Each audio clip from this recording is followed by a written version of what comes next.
Hello guys, and welcome to a new Steel Division video today by me, Vulcan. Today I have for you a 4 vs 4 on Pegasus Bridge, and in this one I'm going to be playing with the 6th Airborne Division.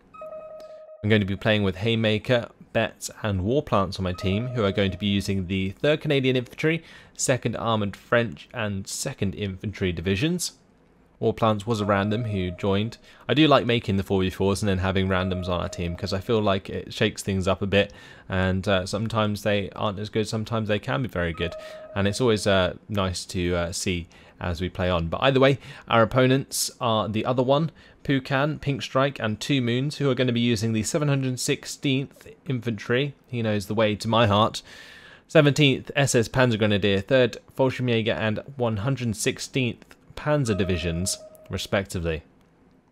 So, I am going to be taking this town. You saw me put the attack beacon down pretty damn quick, because I really do love this town for the 6th Airborne. I think with the smoke support, it works very, very well. On my left, I'm going to be having Haymaker. On my right, I'm going to be having Warplant, and on his right, Bets. Bets is going to be taking the far right side with his 2nd Armoured Division. So let's put it to my perspective and we'll have a look at the units that I'm putting down. Now in this game I really wanted to see if off-map could still be effective at the start of the game. So as you can see, I'm bringing in a Willys OP, which commands the 381mm off-map. Pretty crazy stuff. Then I also have some infantry, including my command infantry there, and I have some scouts, the snipers, for the tower, obviously.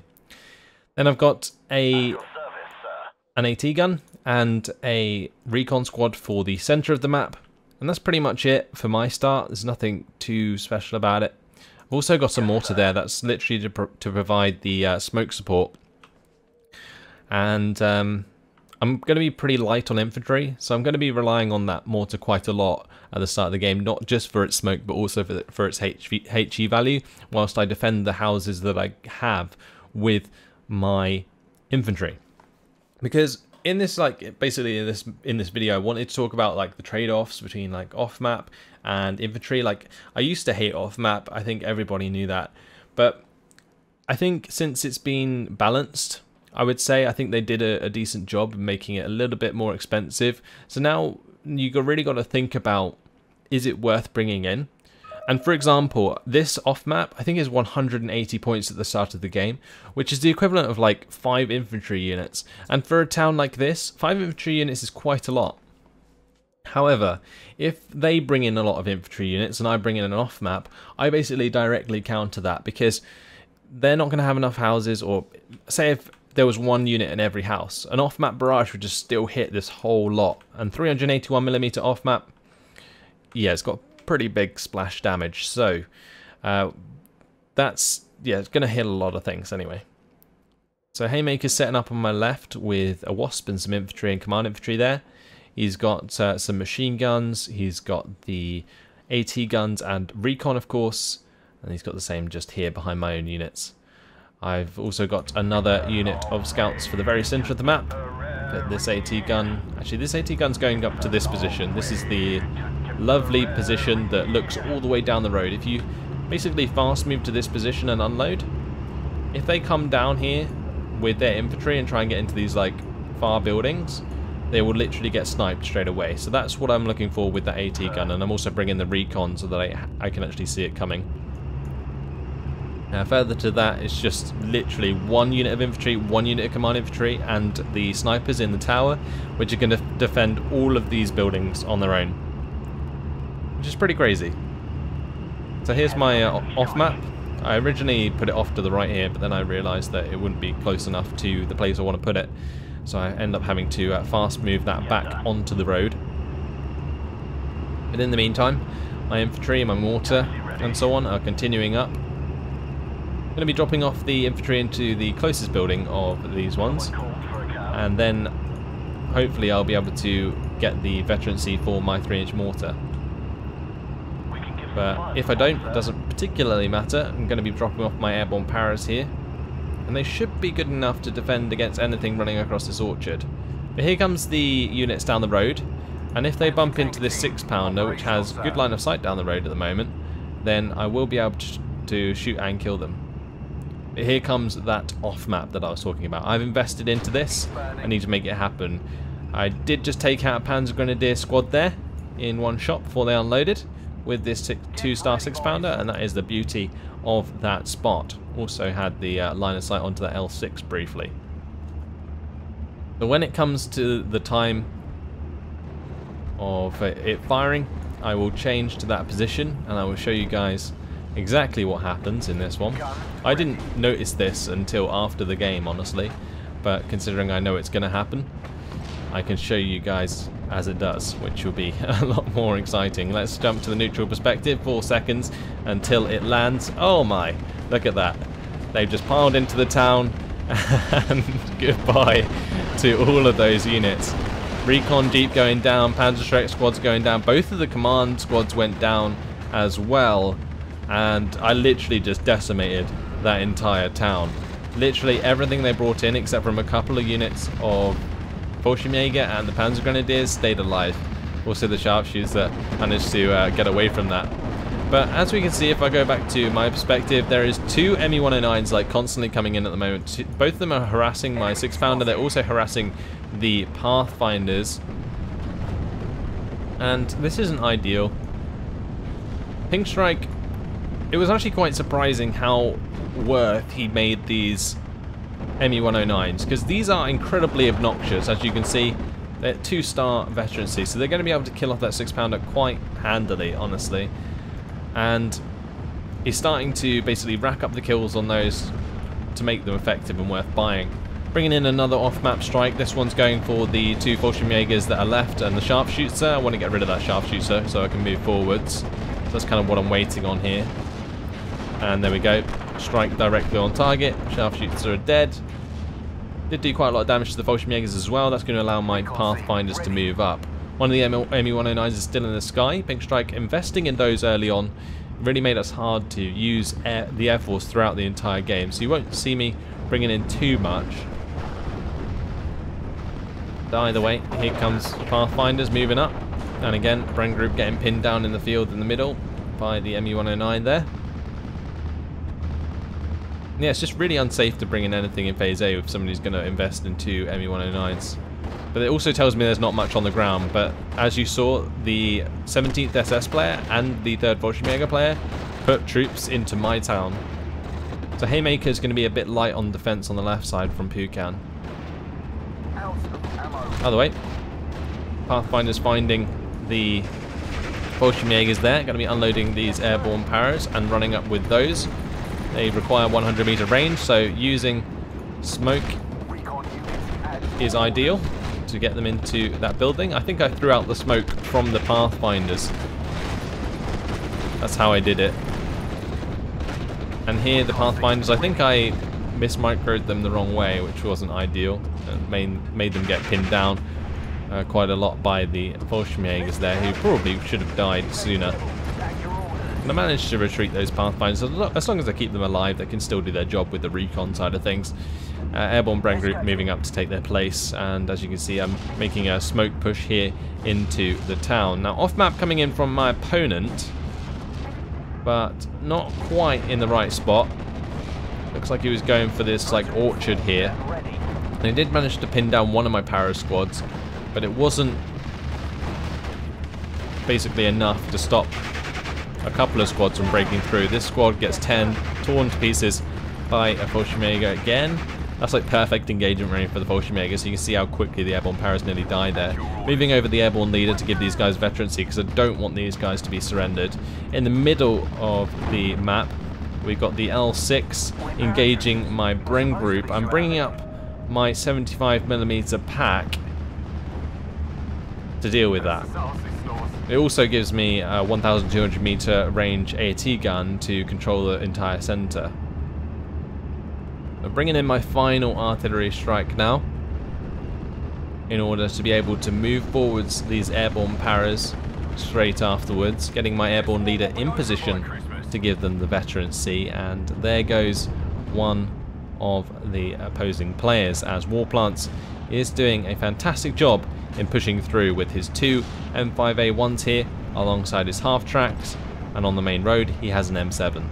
So really good job to him, forcing his opponent to surrender. Meanwhile on the right side, Bet's not having the best time in the world, but still doing his job, still holding the line. There team tries to get up towards my airborne paras, forced to fall back. Mortar fire comes in from my 3-inch mortar, pins down the Fallschirmjäger, is going to be running them down with the Bren group and the paras.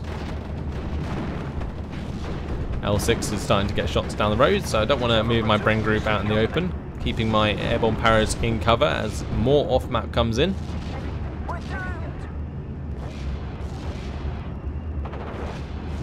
And here come the ME-109s again.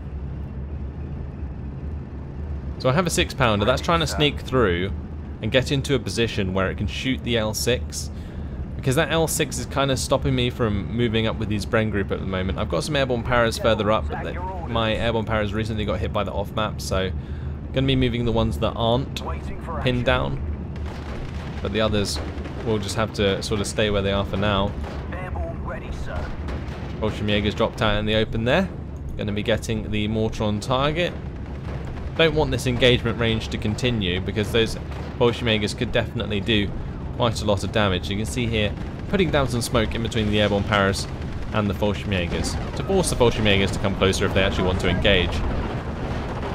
Now here in the centre of the map, here comes the ME-109s again. If we go to Pink Strike's point of view, he has this recon squad here, the Speertrupp, and he has a recon squad here.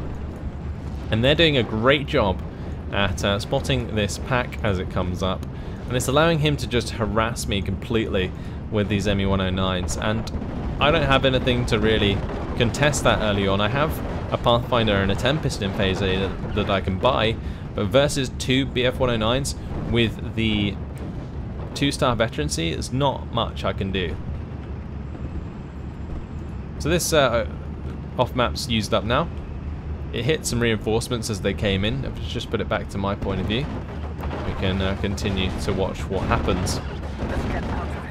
So he's going to eventually kill off my pack there, and that's going to be a pretty bad timing for me, because the AI is bringing over Panzer III, and an L6 was on this side of the tree line, as you can see. So it would have been nice to have the pack in position to take that out, but I now don't.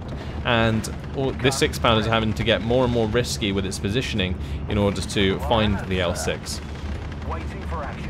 So meanwhile, Bren group going to be taking on the Fallschirmjägers here, challenging those guys with their Bren group. 6-pounder is going to be pinned down, Bren group taking a lot of punishment. Airborne barrers also taking quite a lot of punishment from the Panzergrens there with their MGs. But I'm bringing up some reinforcements. I've got a couple of Vickers HMGs on the way. I've got a Tripolston, and I've also got some recon, another sniper squad joining me in order to help clean up some of the infantry and kill off any fire support we find. So that's just a normal Polston I've brought up there, getting the Vickers into position as well. You can see Pukan, the 17th SS player, is bringing up some Stosstroop to try and challenge my paras, but paras going to do well in that situation. Just trying to find buildings for these Vickers HMGs, and then I can have them engage all of these Fallschirmjägers. Fallschirmjägers just everywhere at the moment, charging down my 6-pounder and my Bren group, so I'm going to be trying to get away with those. And the Panzer Grenadier squads does go down as it gets a little bit too close to my airborne paras. Airborne paras currently doing really well. This airborne leader down to 1 health, staying alive for now, and even more ME-109s coming in now. And these are 2 different ME-109s. So my opponent, Pink Strike, now has 4 ME-109s. There's nothing I can do to really counter that. In the mid, Haymaker's bringing up some AT guns to help deal with the L6. I believe one of them dies to the L6.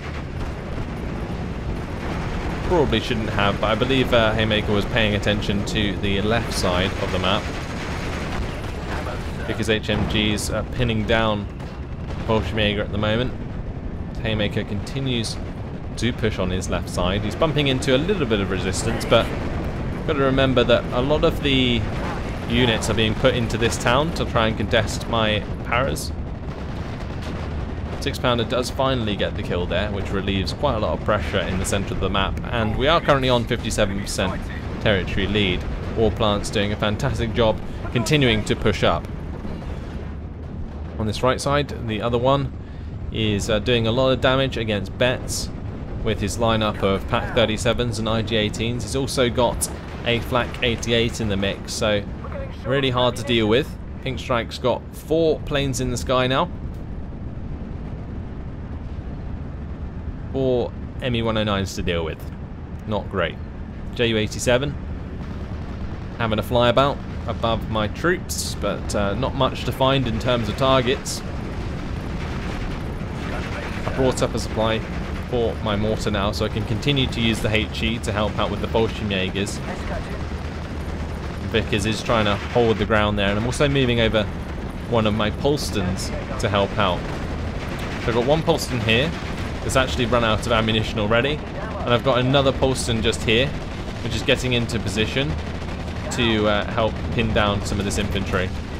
Also going to be hitting the Focke-Wulf 190 pretty hard.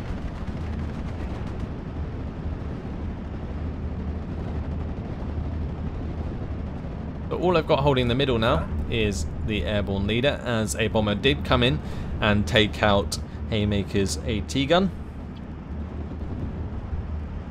We are on the 52% territory lead, but I'm still very much concentrated on defending myself against all of these Fallschirmjägers that Pink Strike is throwing my way. Meanwhile on the left side, Haymaker still pushing forwards with his troops where he can. Infantry is just being allowed to walk through the front line at the moment, and on this right side, War Plants has done a fantastic job so far in pushing all the way up with Betts' support on the right flank. So since the front line's bulging quite a lot here, just going to be continuing up with these units into the next town. Someone called for a cab. And I'm going to be unloading them there. And with that truck driving past, it actually opens up the entire town to be captured by one squad of airborne paras. So the resistance kind of faltered here as Pukan started investing more on the left side. Haymaker's now having to deal with the ME-109s that were harassing me earlier on. I'm actually investing in quite a lot of AA now. Got 2 more Tri-Polstons coming in to join the normal Polstons. It's quite simply just to help any air engagement that I'm planning with the 3rd Fallschirmjäger player, because it would be great to have those planes shot down out of the sky. So the only way I'm really going to do that is A, by buying planes, but also B, by actually using AA appropriately. So what I'm going to be trying to do here is bring in my plane. It's 2v1, which kind of looks silly, but as you can see, the Tempests, or the Tri-Polstons, sorry, are enough to really force Pink Strike's ME-109s back. He's not falling for the bait. He is going to retreat his ME-109s, but that's fine. I mean, as long as he's not attacking me and he's invested all those points into planes, then I should be okay, because I am still making a lot of ground here, and it looks like the Air Force is the only thing currently that they can use to make a difference here. So another Fallschirmjäger squad presents itself. Mortar fires away, straight away. Going to be hit by a Nebelwerfer briefly here. Airborne paras demolishing some Hans Grenadiers in the top left of that town. Haymaker's going to help out with the Bren group to take out a Fallschirmjäger unit. And yeah, Haymaker bringing up this Wasp was very useful in order to take out these squads. Polston also doing a decent job there. Pathfinders kind of get caught out in the wrong spot. L6 is going to take them out pretty easily. Bringing in both my Tempests here. I want to really shoot down this Focke-Wulf 190. but I don't want to be baited into an air engagement that isn't over my own AA, so just being wary of that at the moment, and so is Pink Strike. He doesn't want to come anywhere near me. Either way, Bren Group going to be hitting the Fallschirmjäger, and the Focke-Wulf 190 is going to find a way to drop his bomb directly on top of that squad, taking him down to 1 health. My Tripolstons don't manage to get the kill in return. They do a little bit of damage, but not too much. You can see the Focke-Wulf is fairly unscathed. But what I've done now is basically created an air net over my town, like an AA net. He can't really do too much. He can drop those singular bombs and so on, but he's going to take a lot of punishment for doing so. You see I'm moving around my Jeep supply here to resupply these Polstons so that they can actually fire at these planes that are coming in. Another Focke-Wulf 190 arriving. That's going to be going for a bombing strike, but doesn't manage to drop its bomb in time. You'd expect that to get shot down. It definitely gets set alight, but not going to be going down today, even though it was attacked by 2 3-star Polstons and 2 Tripolstons. Bit of a shame. Ju-87's going to do a lovely flip, come in, take out the Ram, and then my 6-pounder's going to come up and take out the L6. Ju-87 doesn't go down to the AA again. The lethality just not working out this time round. Normally Tripolstons do kill things quite effectively, but in this game I just wasn't really having too much luck. I think it's just because they were playing like overly careful, but as you can see here, more Tripolstons on the way. This is the off map that I was using earlier. I just moved it back to the edge of the map so they don't get that free kill. Recon not seeing too much on this right side. The scouts just sitting there. Looks like we cleared out the majority of the Fallschirmjägers on the right side of the town now. I've got to deal with all of the units assaulting this town. You can see the fire support that I have, the Polston here and the Vickers HMG, able to hit the Fallschirmjägers quite nicely. My 6-pounder also takes out this AA vehicle very easily. And here, well, the Paras actually end up pinning down all 3 squads on their own. And that's going to allow me time to actually move forwards the Airborne Bren Group and the Airborne Paras to these buildings to join that Airborne Paras that is holding so well. On this left side, ME-109 still harassing Haymaker's forces as he continues towards their spawn. Warplants hasn't moved too much further forwards, but is still providing quite a lot of sort of contestation? I don't know. He's contesting them a lot. Let's just put it that way. Enemy nearby. Protect the gun. Got my Tempest coming in now. I really want this engagement with the ME-109s, but I know he has like 2 more ME-109s that he could just completely bait me into an engagement with. Another cue ball shot there before it unloads its troops. Wasps being brought up from Haymaker to finish off a lot of this infantry. I am bringing up these Tripolstons. Ideally I want to move them all the way up to this town, but as you can see there is a Stug here, and I was very wary that my Tripolstons might get killed before they dropped out. So I basically unloaded them early just in case, and since the ME-109s come into range, I go for the air engagement. I'm going to be shooting down one of the ME-109s. The second one out turns me. The 2-star ME-109s come in, and they start to do a lot of damage to my Tempests. And he brings in a 5th one, and, well, I lost the engagement. All of my Tempests get shot down. Pink Strike's focus on his aircraft did pay off eventually. He even comes in for the strafing run onto my Tripolstons, and I don't shoot down a single plane again. Even this Focke-Wulf 190 comes on over. 3 Tripolstons there, hitting him very, very damn hard. We've also got a Tripolston from Haymaker, 2-star Tripolston. Focke-Wulf, its extra durability really paying off there.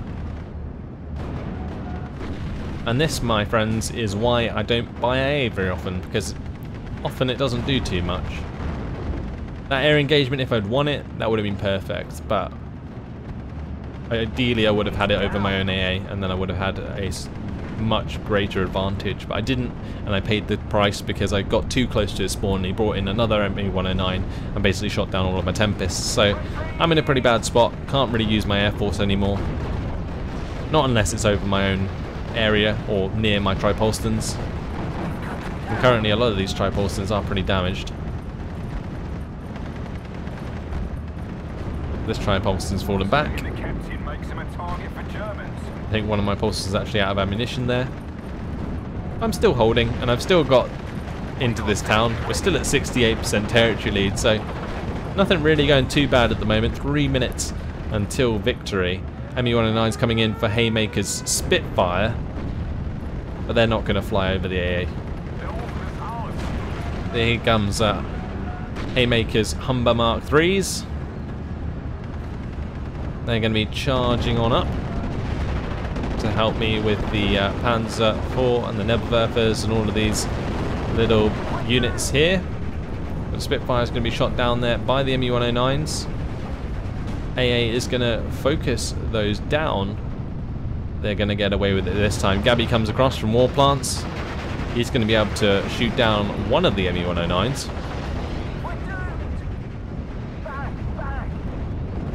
Nebelwerfer there flying away with its rockets. Well, Nebelwerfer firing away, not flying away. A flying Nebelwerfer, how scary. That's going to force my infantry out of the town for now. As soon as the burning stops though, I can just go straight back in. Gabby having a duel there with the ME-109s, but an ME-109 going to get on his tail, force him to fall back, and he gets shot down. So yeah, it's just Pink Strike coordinating all his ME-109s. He did it very well, but the impact on the ground wasn't as great as it could have been. If he was coordinating this with like HS-129s and so on throughout the game, then it probably would have been a lot better. With his big bombers, for example, stuff like that, making sure they didn't get shot down. But I didn't really, apart from like him shooting up all of my AT guns, which was really annoying with the strafing runs, didn't really sort of see the effectiveness of these of those ME-109s, other than when I kind of played into them with the Tempest. But probably should have just ignored that, not bought any Tempests and not tried to contest the air, just bought AA and played on the ground. But didn't really make too much of a difference at the end of the day. Wolverine's going to be blowing up a Panzer IV there. Off-map coming in onto all of these units. There's an off-map in there. We've got the Nebelwerfer 41. And meanwhile, Haymaker's just completely flanking with these Humber Mark 3s. My Pathfinders are moving up on the right side. I brought up a 17-pounder. Starting to move up with a lot of my forces where I can. But we're getting very close to the end of the game, and here's going to come the off-map. There's a lot of units here.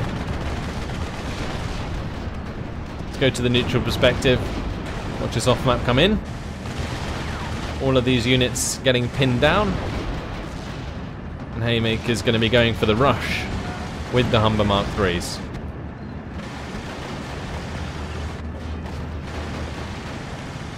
He wants to try and make these guys surrender. And there we go, there goes the mortar.